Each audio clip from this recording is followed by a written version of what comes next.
Move down to, now I say this, that each of you says, I am of Paul, or I am an apostle of Apollos, or I am of Cephas, or I am of Christ. Is Christ divided? Was Paul crucified for you? Or were you baptized in the name of Paul? I thank God that I baptized none of you, except Crispus and Gaius, lest anyone should say that I had baptized in my own name. You know, and I love teaching out of Paul's writings because, you know, well, one, he reminds me of myself because I didn't used to live for God and now I do. Paul was out there persecuting Christians and the Lord came to him on the road to Damascus and said, Saul, Saul, why are you persecuting me? And Paul cried out to him and said, my Lord, who are you? And Jesus revealed himself to him.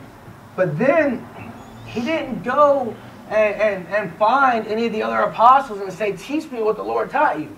No. He went out into the desert and said, Jesus, now teach me what I need to know. And everything you learned from Paul, he didn't go and click up with the other apostles and say, okay, I want to hear this. Because Paul wanted to learn what Jesus Christ had to say personally. He didn't want to hear it from any other source. He didn't want to teach any other source. He didn't want to say, well, John told me. No, when Paul teaches, he says, Jesus Christ told me that this is of Jesus. This is what you need to know to be effective in your worship and in your belief.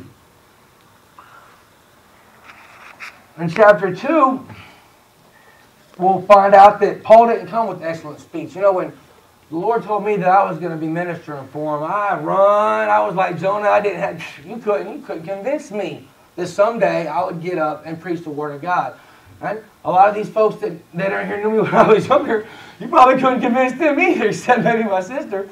But in chapter 2 it says, and brethren, when I came to you, did not come with excellent of speech or of wisdom, declaring to you the testimony of God, for I determined not to know anything among you except Jesus Christ and Him crucified.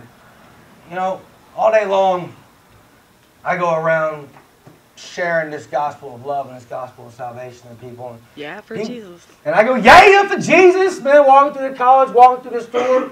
We were at the food bank the other night, man. I was volunteering and getting food because I'm poor. I'm just like everybody else. But this lady, she said, don't you go to Seminole State College? And I said, yeah, I do. Well, she said, yeah, for Jesus. And I just smiled real big because she'd heard me going through the college saying, yeah, for Jesus.